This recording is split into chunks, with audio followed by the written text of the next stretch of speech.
Hey guys, I want to talk to you just a little bit about what you're about to read. So, what I have posted for you to read today is a piece of satire.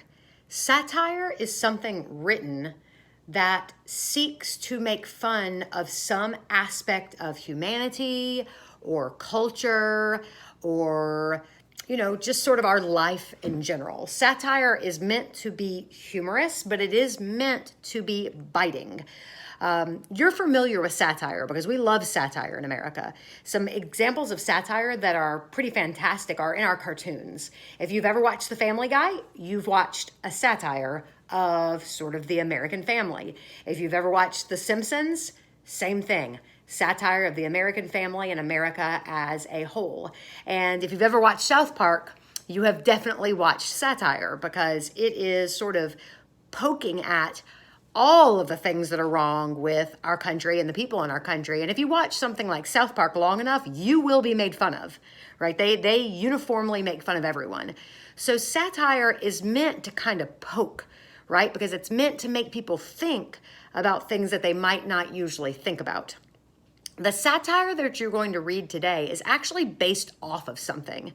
There was an author named Peggy McIntosh, and she wrote an article, I want to make sure I get it right, called White Privilege, Unpacking the Invisible Knapsack. And it was about white privilege and how many people who are white do not consider themselves to have privilege. And so she was just explaining the kinds of unspoken privileges that people who are white in America have without realizing it. And so this satire that you're going to read, which is a product review of course, a fictional, not real product called the LL Bean backpack, invisible backpack of white privilege, is talking about the same idea, and it's sort of giving a nod to Peggy McIntosh.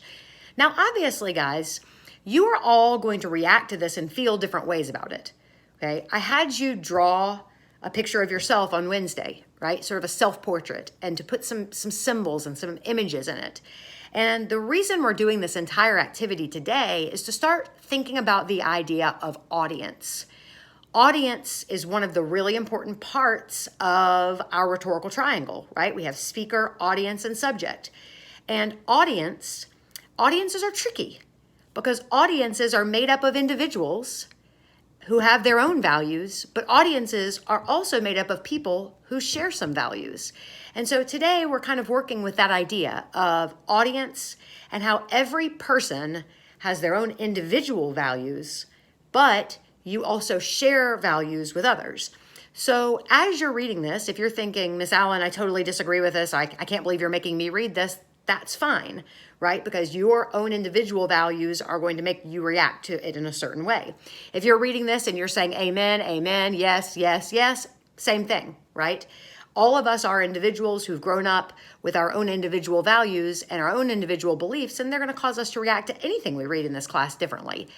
I am purposely picking something that I knew would cause different reactions because that's what I need for the activity that we're doing. And I also think it's a great introduction to satire. And sometimes on the AP test, they will give you a work of satire, which means that it is not meant to be taken 100% seriously, right? So as you read this, realize you're reading a work of satire where the author was giving a nod to Peggy McIntosh's actual academic work, okay, and was writing a little satire of a problem that they think is very real in America. So that's kind of an outline to what you're going to be looking at. Also, just as a side note, if you're interested in the work of Peggy McIntosh, you could obviously look it up. But I have also, in the extra credit for the week and the extensions, included the really fantastic TED Talk that Peggy McIntosh did on white privilege. And it is called, I think, White Privilege, Discovering Your Own White Privilege, or How to Recognize Your Own White Privilege and How to Use It to Fight Injustice, something like that. So once again, some of you will be like, not for me, but some of you will be interested in that. And I think it's a really fantastic TED Talk. So you could watch it and then answer the questions and get some extra credit for the week if you found this a subject of interest. So without further ado, go ahead and read the LL Bean backpack, Invisible Backpack of White Privilege review, and I hope that you do enjoy it and see some of the humor in it. It is an advanced work, guys. I mean, this is going to be college level reading, so don't get frustrated with the vocabulary, skip over, use context clues, do all that stuff. And I will be back with you on the other side of the video to talk about what happens next. All right, guys, enjoy.